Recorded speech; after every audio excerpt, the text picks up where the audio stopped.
The Bible speaks of a time yet to come. It is a time of great upheaval, a time of tribulation, but it is also a time of hope. This time is known as the end times. For centuries, believers and scholars have pored over the pages of Revelation, Daniel, and other prophetic books of the Bible. They seek to understand the signs and symbols. They want to know what the future holds. One of the most intriguing prophecies concerns the rise of a final world empire. This empire is often linked to the ancient lands of Mesopotamia.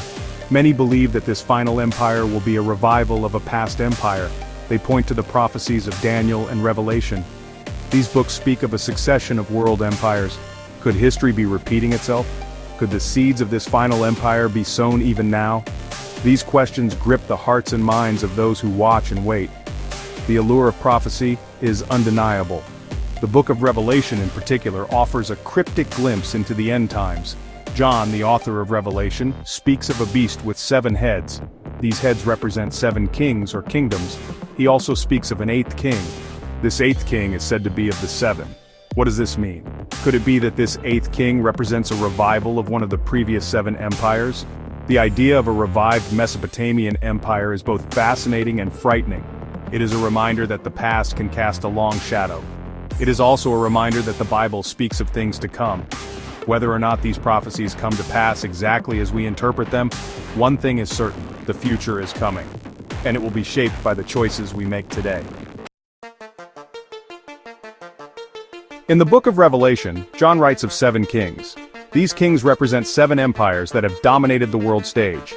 Many scholars believe these empires to be Egypt, Assyria, Babylon, Medo-Persia, Greece, Rome, and the Islamic Caliphate.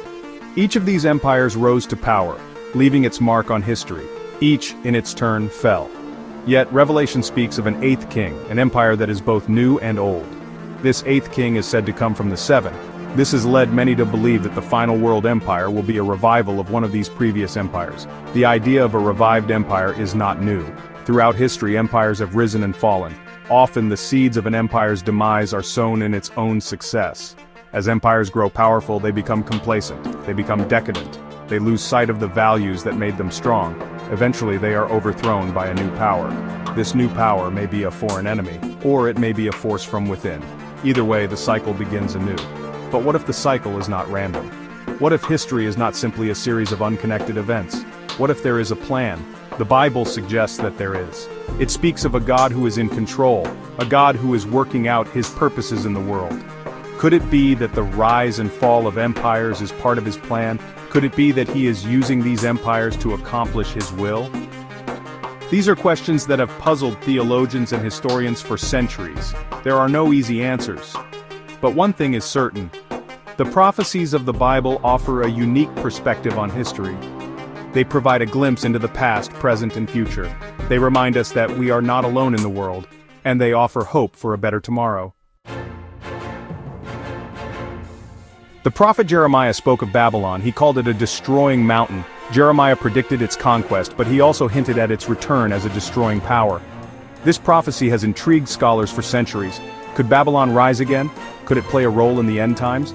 Some believe the answer is yes. In the book of Daniel, we read of a statue. This statue represents a succession of world empires. The head of the statue is made of gold. It represents the Babylonian Empire. Daniel's prophecy suggests that Babylon, though fallen, will once again be a head of gold. It will be the seat of a final powerful empire. The Islamic Caliphate, a vast empire that once stretched from Spain to India, plays a key role in this prophetic puzzle. Many scholars believe that the Islamic Caliphate represents the 4th kingdom in Daniel's prophecy. This kingdom, represented by legs of iron, crushed the remnants of the previous empires. Could it be that the rise and fall of the Islamic Caliphate was not an accident? Could it be that it was part of a larger plan to prepare the way for the return of Babylon? The thought of Babylon's return is unsettling. It evokes images of luxury, decadence, and cruelty. It speaks of a world that has turned its back on God, and yet, the Bible suggests that this is precisely what will happen. In the end times, wickedness will abound. A spirit of rebellion will grip the hearts of men, and Babylon, the embodiment of all that is evil, will once again reign supreme. The prophet Micah speaks of an Assyrian. This Assyrian is a cruel tyrant. He threatens Israel. This prophecy has led some to believe that the Antichrist, the ultimate enemy of God, will be of Assyrian descent. They point to the fact that Assyria was known for its brutality. They also note that ancient Assyria encompassed the lands of Shinar and Nineveh. These lands were once ruled by Nimrod, a mighty hunter who rebelled against God. The connection between the Antichrist and ancient Mesopotamia is further strengthened by the symbolism associated with moon god worship. The ancient Mesopotamians worshipped a moon god called Sin. The symbols of this god, the crescent moon and star, are still found today.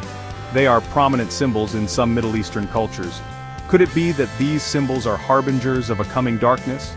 Could it be that the revival of moon god worship is a sign of the end times? In 2015, the world watched in horror as ISIS, a terrorist organization, swept across Iraq and Syria. ISIS, which stands for Islamic State of Iraq and Syria, claimed to be establishing a new caliphate.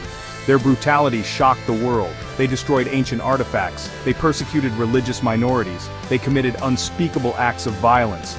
Could it be that the rise of ISIS was a foreshadowing of what is to come? Could it be that this organization, with its roots in radical Islam and its thirst for power, is a sign of the times? It is important to note that not everyone agrees with this interpretation of biblical prophecy. There are many different interpretations of these passages. The geopolitical landscape is complex and constantly evolving. It is impossible to say with certainty how these events will unfold. However, the prophecies of the Bible offer a framework for understanding the world around us. They provide a glimpse into the spiritual forces that are at work in the world, and they remind us that we are living in a time of great consequence.